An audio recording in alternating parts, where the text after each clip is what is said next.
వందే మాత్రం. నేను మీ journalist Navatha. Welcome to our political. Sonam Wangchuk పాపం ఏమంటాడు, ఆమరణ నిరాహార దీక్షను చేస్తాడు. అంటే నిరాహార దీక్ష టైంలో మొత్తం ఒక ఎల్లో బ్యాగ్ పట్టుకొని బాత్రూంలోకి వెళ్ళొస్తాడు. ఆ బాత్రూమ్ క్లీన్ చేసేటోడు కూడా అందులో ఏదో బర్గర్ కింగ్ దీనికి సంబంధించిన పేపర్లు దొరికినాయి అని చెప్పిండు. అది వేరే విషయం. ఫస్ట్ ఆయన మాట్లాడింది ఒకసారి ఇందాం, విన్న తర్వాత ఇక పూర్తి చెప్తా. सपोर्ट में दिन का कम से कम अनशन करें और जितना हो सके जो यहाँ उदारता से खाना देते हैं उनको दिन का खाना तो कम से कम न देना पड़े, शाम का आप खाएं, मगर अगर खाना चाहें तो जरूर खाएं। ये ऑप्शन हो आपके लिए कि एक दिन का सॉलिडेरिटी में आप भी अनशन करें या ना करें, मगर करें तो आपको बहुत फायदे होंगे। ना करें आप ऐसे ही मोटे होते जाएंगे, बीमार पड़ेंगे, मरेंगे जल्दी हमसे जो अनशन पे बैठे हैं।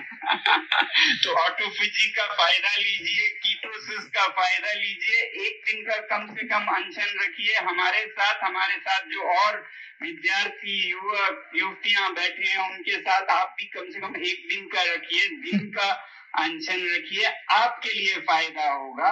ऐसे ही मैं सबसे कहता आया हूँ कि आप यहाँ नहीं आ सकते हैं तो अपने शहर में, अपने गांव में, अपने घर में रखिए और एक वीडियो दीजिए कि मैं सीजेपी के इस आंदोलन के समर्थन में एक दिन का अनशन रख रहा हूँ, उसके फायदे आपको ही होंगे, वो मत बोलिए, कोई बात नहीं।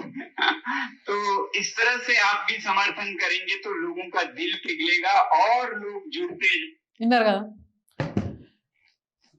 బొద్దింకల అదే కాక్రోచ్ జనతా పార్టీ బొద్దింకల నిరసన సందర్భంగా యంగ్స్టర్స్ అంతా వెనక్కుండిపోయి పాపం ముసలాయన ఈ సోనం వాంగ్చుక్ని ఆమరణ నిరాహార దీక్షకు బుక్ చేసిండ్రు.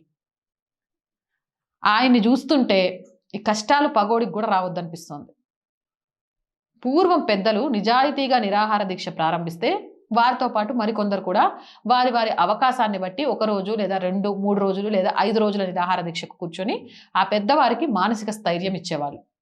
ఇక్కడ వాతావరణం చాలా సౌమ్యంగా ఉంచి నిరాహార దీక్ష చేసేవారికి ఇబ్బంది కలిగే విధంగా లేకుండా చూసుకునేవారు.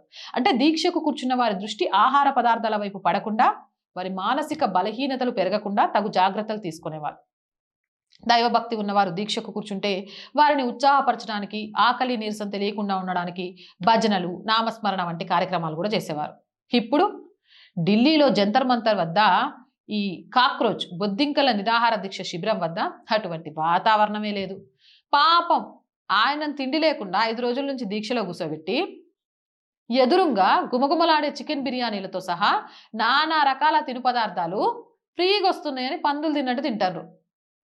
ఆ సోనంకి 24 గంటలు ఆ స్మెల్స్ వాటితోటి ఊహించుకోండి పాపం ఆయన పరిస్థితి. రాత్రిపూట మందు పార్టీలు కూడా జరుగుతున్నట్టు తెలుస్తోంది, గానా భజనాలు కూడా జరుగుతున్నట్టు తెలుస్తోంది. ఇవన్నీ చేస్తూ ఒక ముసలాయన్ని ఈ కోరికలన్నీ చంపుకొని నువ్వు దీక్షలో కూర్చోమనడం ఎంతవరకు సమంజసం? ఇది చూస్తుంటే ఆయన మీద జాలి కలగట్లే. ఇక ఆయన ఇదంతా చూసి కక్కేసిండు. అరే బై, నా కోసం ఒక్కరోజన్న ఉపవాసం ఉండండి, ఇక్కడికి వచ్చేవారు రోజు మొత్తం కడుపు నిండా తింటాను చూస్తుంటే నాకు కొంచెం బాధగా ఉంది, మీరు కూడా మద్దతు ఇవ్వండి, కనీసం ఒక్కరోజైనా ఉపవాసం చేయండి అని చెప్పి ఆయన మనసులో బాధని చెప్పిండు.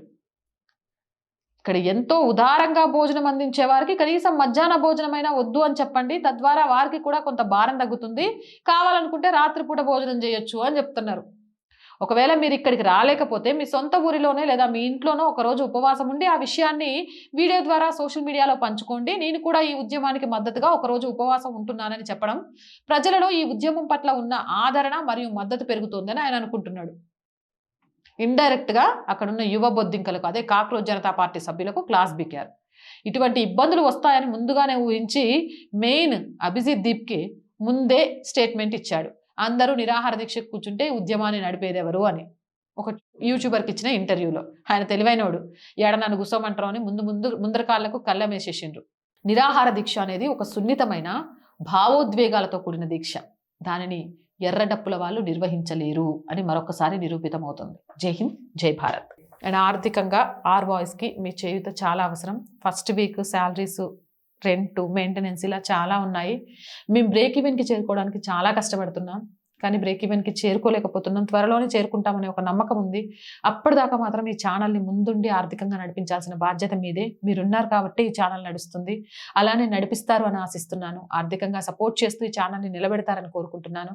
ఆర్థికంగా సపోర్ట్ చేయాలి అనుకునే వారు సబ్స్క్రిప్షన్ పక్కనే జాయిన్ అనే బటన్ ఉంది. 1 to 5 లెవెల్స్ ఉన్నాయి. ఏదో ఒక లెవెల్లో సపోర్ట్ చేయండి. లేదా స్క్రీన్ మీద గూగుల్ పే, ఫోన్పే నెంబర్ ఇచ్చాము, వాటి ద్వారా సపోర్ట్ చేయొచ్చు. లేదా అకౌంట్ డీటెయిల్స్ కూడా ఇచ్చాము, అకౌంట్ డీటెయిల్స్ ద్వారా కూడా ఆర్థికంగా మాకు సపోర్ట్ చేయొచ్చు. అండ్ వ్యాపార ప్రకటనల ద్వారా కూడా మాకు అండగా నిలవచ్చు. 8328 500 576 నెంబర్కి కాల్ చేయండి. జై హింద్, జై భారత్.